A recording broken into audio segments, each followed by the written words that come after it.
again, this is my perspective only because everybody has a different perspective.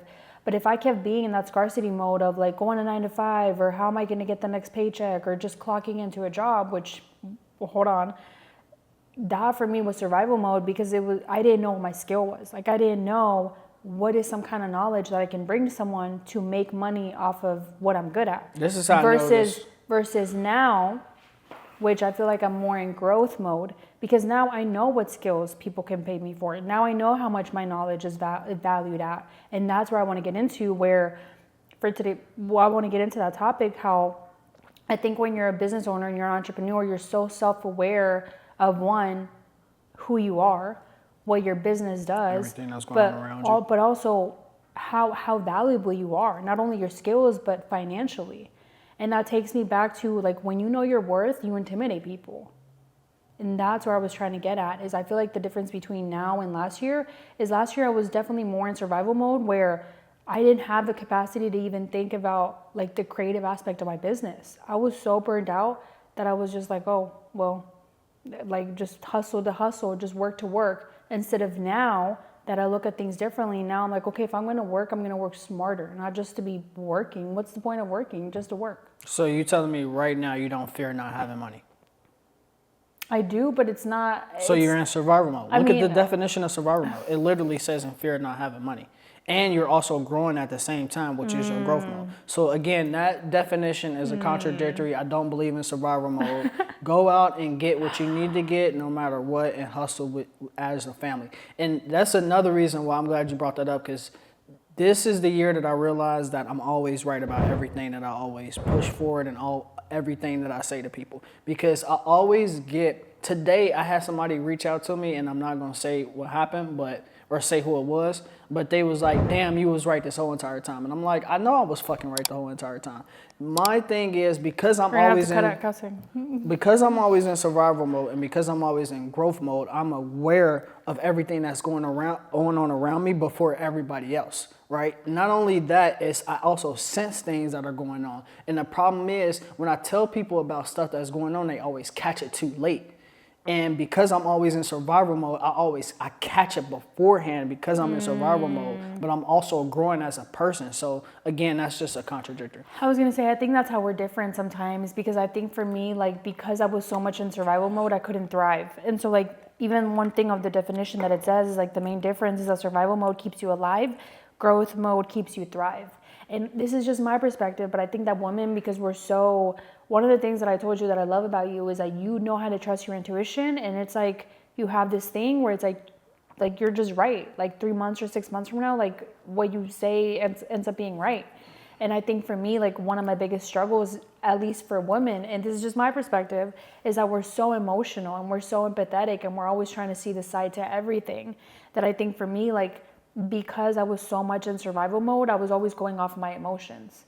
And that was one thing that I had to learn this year. It's like, when you're in survival mode, at least for me, I couldn't make clear decisions. And now that I feel like I'm not in much survival mode, I feel like I'm more thriving, where I'm making decisions with more clarity. I feel like my intuition is stronger because now I understand where you're coming from. And I think that's just something that we just disagree. What is it? Like disagree, agree to disagree. Because I don't think either of us are right. I don't think either of us are wrong. I think our perspective is just totally different. And it impacts how you make decisions. Because what's been happening lately, my intuition has been getting stronger. Like, what did I say 2 weeks ago? And it became true. So I think, there's just different stages in your life, and you have to like learn how to trust your intuition is the biggest thing. But that's where I wanted to take today's topic, where, again, I think that when you start to trust yourself even more, you make clearer decisions, but also, like, your value. And that's something that you've always told me since the beginning, is that, put yourself first in every single aspect, whether it be, putting yourself first as a mom, whether you be putting yourself first as a friend, as a wife, as a partner, as a friend, as a human being. You have to put yourself first, because if not, you're always going to be people pleasing. What's the word? Like, you're always going to be going to the flow of what everybody else wants. Does that make sense? I mean, yeah, people pleasing. But yeah, that's what I wanted to talk about today, because I think that, you know, right now, just to be honest with you guys, at least I'm going to be transparent and honest, is that I'm going through one of those transitions where I'm growing again in my business, and it's making me reflect a lot within myself. And it goes back to those boundaries that we talked about. I think that when you have stronger boundaries, people kind of look at you like you're mean or you're too harsh, but I mean, it's what got us this far. Yeah, then people come around and be like, damn, you was right. And I'm like, yep, I know I was right.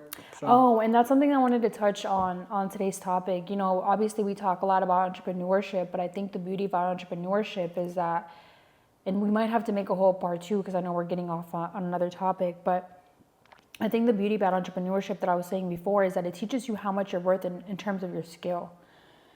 And so like today, for example, like one of the conversations that I was having is like, why is it so important for us, like as entrepreneurs, to be in these meetings when we know that meetings kill productivity?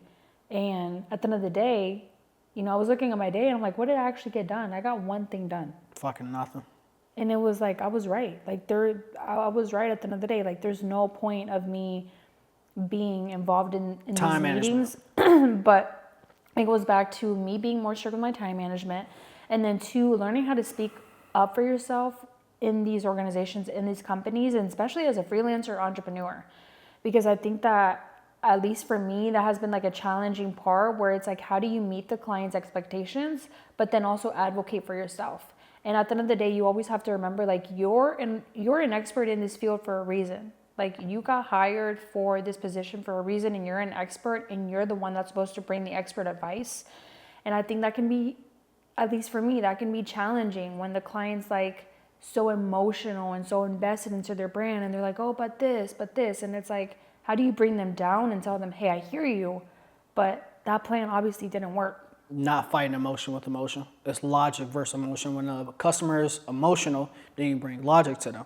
Like I've been telling people no since I've been running my business for almost 6 years. I've been telling people no for almost 6 years. But I've always had that personality where no is going to come out of my mouth and somebody is going to know that up front. If they don't know that I'm saying no up front, then they're going to be saying yes to everything when they ask me for something. If they know I'm going to say no up front, then they're careful with what they ask me. Matt, I need your help growing my social media audience. All right, guys, if you need help growing your social media audience, make sure you text 602-390-7002. Once again, it's 602-390-7002. Yeah. And also something that I wanted to, yeah, you're right about that. But something I wanted to bring up that me and my friend had a conversation about yesterday is I think the beauty in today's world is that you can say no and not have to explain yourself.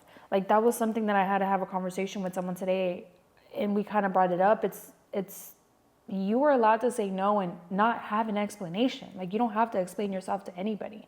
And that's something that me and my friend had a conversation about this weekend, where I think at the end of the day, and you kind of said this a couple of years ago, is your life is like a video game.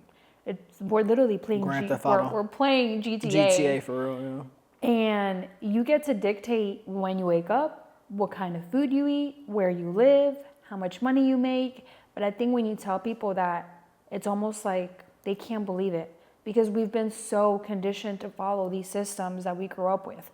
Go to school for 8 hours, go to a 9 to 5, work for 8 hours, go to college or be successful.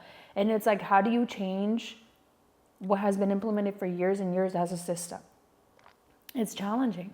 Yeah, it is challenging, but it's also doing the hard things. That's how you challenge the system, is by doing the hard things. If you're not doing the hard things and you're not doing the hard things consistently, then you're gonna let hard times fall upon yourself. And one thing I wanted to bring up really quick, because I know we were talking about survival mode, that I just thought of is, I think as women, and this is just my perspective, like I said, please feel free to comment down below, because I want to hear your guys' opinions and thoughts and questions and what you guys feel. But at least for me, like I know I'm very, very emotional, and I feel like when I'm in survival mode, at least for the past 2 years when we moved to Arizona, you know, just moving and going through so many transitions, like don't get me wrong, I still had an amazing time. I learned so much. I grew into who I am today. But I think for me, what I realize is that when I'm in that chaotic stage, or I don't even want to call it chaotic stage, but I think when I'm in that, which, like you said, survival mode can come in different levels in every stage of your life. But I think for me, when I'm super in that survival mode, I almost can't be myself, and I'm not as happy or giggly or bubbly.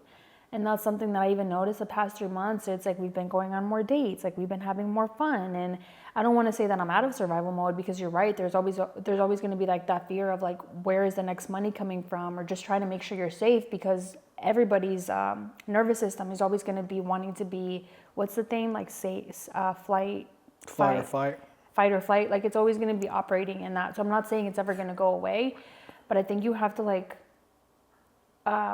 It shouldn't never go away. You have to learn how to be self-aware. And if you feel like you're in that position as a woman where you've been so much in survival mode, where you feel like you can't even focus on yourself, it's time to take a step back and ask yourself, what can we change?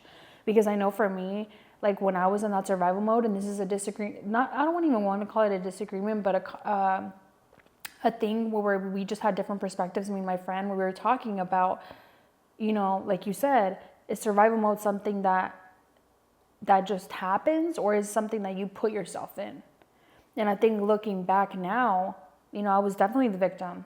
I was definitely the victim of my own survival mode stage, because I probably wasn't making the best choices, or I put myself there for a reason. But yeah, and as a man, you should always be in survival mode, because what I've learned in the past